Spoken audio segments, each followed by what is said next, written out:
Xin chào các bạn, LMB đây. Hôm nay mình sẽ test cái lens 18105 f4 ngàm E của Sony Crop bằng những cái thước video mình mới quay hôm qua ở trên chùa Tam Trúc, một cái địa điểm không thể phù hợp hơn để thể hiện cái sức mạnh của con lens này. Và ngoài những cái thước video mẫu mà mình quay đó thì sẽ còn những cái ảnh mình chụp ở quảng trường Đinh Tiên Hoàng Đế.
Thực ra đó là một cái phân cảnh mình cắt ra trong khi mình quay Thắng Ly ở chùa Tam Trúc. Nói qua về lens đi. Đây là hai cái con lens fix mình sử dụng khá là nhiều. Những cái lens có tiêu cự cố định và khẩu lớn. Nhưng thú thật, những cái dự án tại những cái địa điểm rộng, ví dụ như FLC Sầm Sơn hoặc là chùa Tam Trúc hoặc là những cái resort lớn ấy, thì có lẽ hai con lens này không phải sự lựa chọn tối ưu của mình.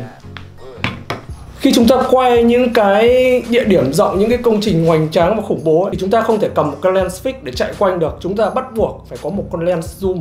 Mình sẽ đi luôn vào 5 cái điểm mạnh của con lens 18105 f4 OSS này nhé. Mình là một người thực dụng trong công việc. Mình sẽ không nói về vẻ đẹp của con lens này như thế nào, nó bóng bẩy ra làm sao, hoặc là nó đoạt được những cái giải thưởng trên thế giới như thế nào, mà mình sẽ đi luôn thẳng vào vấn đề là chất lượng hình ảnh của nó như thế nào. Về điểm mạnh và hiệu năng, thứ nhất của nó là khả năng chống rung. Dĩ nhiên rồi, mình có thể quay B-roll, quay tự do bằng con lens này cả ngày được. Cái trọng lượng của nó khá là nặng, cầm nó khá là đầm tay, và khi quay cái chống rung sẵn ở trong cái hệ thống ống kính ở trong này đã làm cho cái lens này nó quay ổn định hơn rất là nhiều. Điểm mạnh thứ hai mà mình muốn nhắc đến của con lens này đó là zoom rất là mượt, và cái khoảng cách zoom của nó khá là xa. Các bạn có thể xem mình zoom lên mái của cái chùa Tam Trúc, mình zoom từ khoảng cách rất là xa và mình zoom một phát lên tận mái luôn. Mình thực sự thích lens kit 16-50mm f3.5 đến 5.6 OSS. Chính là con lens mình đang quay vlog đây. Và cái ưu điểm nhỏ gọn của nó quả thật là tuyệt vời. Khi cần mình có thể bỏ túi và cầm đi được luôn. Nhưng vấn đề xảy ra cần quay về những dự án phỏng vấn hoặc là trong những cuộc họp lớn ấy, thì chúng ta vẫn cần đến một con lens zoom để bao quát toàn bộ cuộc họp. Chúng ta có thể sẽ quay sang mặt của người này và quay sang mặt của người kia. Và cái âm thanh rất là quan trọng. Với con lens kit này, con lens mình đang quay vlog này, khi zoom thì nó sẽ có những âm thanh như thế này.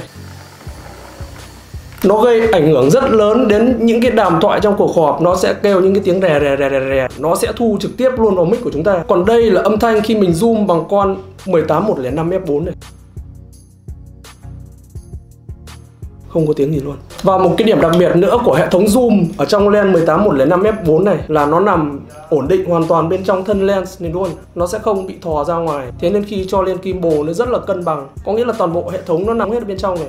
Mà những cái con lens zoom khác thì khi zoom nó sẽ bị lòi ra một đoạn. Lúc đấy gimbal nó không còn cân nữa. Cái gimbal nó sẽ bị lệch. Cái việc lens không bị lòi ra ấy, không bị lòi ra một đoạn bên ngoài trong quá trình quay ấy, thì nó sẽ giúp gimbal ổn định hơn. Đó là một cái thiết kế cực kỳ hay của con 18105 f4 này. Cái điểm mạnh đặc biệt mà mình không thể không kể đến khi zoom, khẩu độ của nó không bị nhảy. Ví dụ như con lens kit này của mình, nó sẽ nhảy khẩu từ 3.5 cho đến 5.6. Và kể cả con lens 18135 f3.5 đến 5.6 nó cũng bị nhảy khẩu độ. Khi mà chúng ta zoom thì nó sẽ nhảy từ 3.5 cho đến 5.6. Và khi quay video, các bạn có thể thấy video này nó bị tối sáng một cách bất thường. Với mình, những cái lens zoom ra mà khẩu nó bị thay đổi bất chợt là một cái điểm trừ khá là lớn. Bởi vì khi quay, lúc đó video nó sẽ bị nhảy ánh sáng một cách bất chợt. Khi chúng ta hậu kỳ để khớp hai cái ánh sáng với hai đoạn video đó, nó rất là tốn nhiều thời gian khi chúng ta hậu kỳ. Vậy cho nên khi quay video zoom, sử dụng những cái lens 18105 f4 này, zoom ra zoom vào nó không thay đổi khẩu, và hình ảnh nó rất là ổn định. Từ ánh sáng, màu sắc, tất cả mọi thứ nó rất là ổn định. Và khi chúng ta hậu kỳ nó sẽ rất là đơn giản. Và không chỉ ở khẩu 4 nó mới ổn định đâu. Ở tất cả các khẩu trong lens này chúng ta có thay đổi thế nào chăng nữa, zoom ra zoom vào nó vẫn giữ nguyên một khẩu đấy. Có rất nhiều bình luận mình đọc được ở trên Facebook và trên YouTube ấy, là các bạn ấy có nói là những cái lens zoom khẩu nhỏ thì không thể xóa phông được. Mình hoàn toàn có thể xóa phông mờ mịt từ cái lens 18-105 f4 zoom này, hoặc là cái lens kit của mình.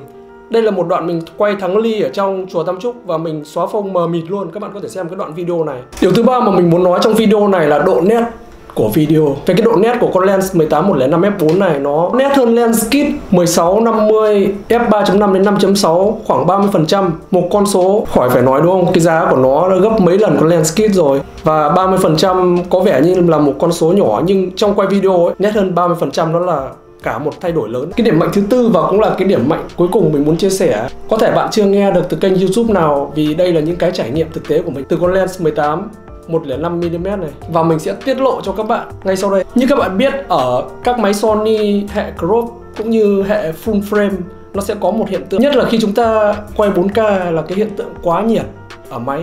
Và khi máy của chúng ta quay 4K quá nhiệt, nó sẽ xảy ra cái hiện tượng sập nguồn. Đôi khi là vài phút dưới trời nắng. Tuy nhiên nếu mà quay ở trong phòng có điều kiện mát mẻ, điều hòa thì không nói làm gì. Nhưng khi chúng ta thực hiện những cái job ở bên ngoài trời, quay 4K, hiện tượng sập nguồn xảy ra rất là nhiều. Nhất là khi mình quay bằng con lens kit này. Đó là cơ chế tự nhiên của các hệ máy quay đến một nhiệt độ nào đấy thì nó sẽ bảo vệ cho máy bằng cách ngắt nguồn điện. Mình nhớ có một kỷ niệm mình đi quay bên ngoài bằng cái con lens kit này.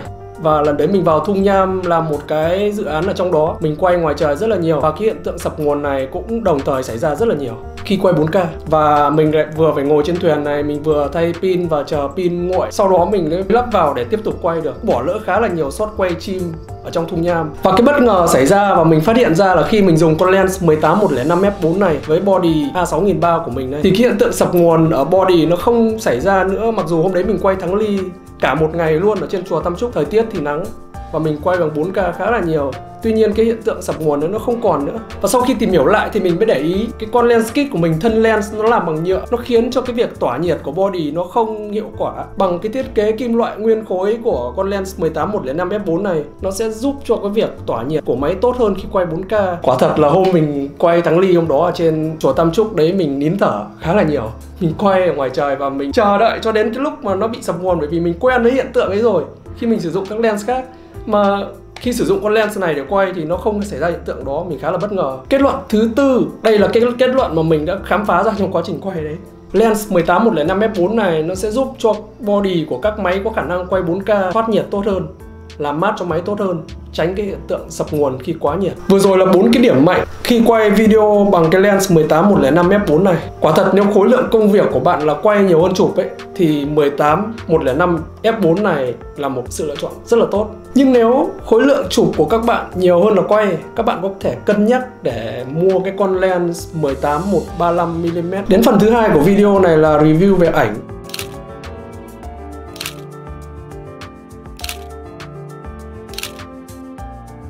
Kết luận của mình với nhu cầu quay phim thông thường, quay phim nhé, con lens này nó sẽ áp dụng được 80% khối lượng công việc của các bạn ở ngoài trời nhé, hoặc ở môi trường đủ sáng nhé. Nhưng nếu các bạn quay phim ở trong nhà, điều kiện ánh sáng kém và các bạn cần phải quay cả slow motion ấy, thì con lens này không phải là sự lựa chọn tối ưu, bởi vì khẩu của nó có thể mở ra được là khẩu 4, không phải là một khẩu lý tưởng để quay trong nhà, quay trong điều kiện thiếu sáng. Đó là lúc chúng ta phải cân nhắc để sử dụng những con lens fix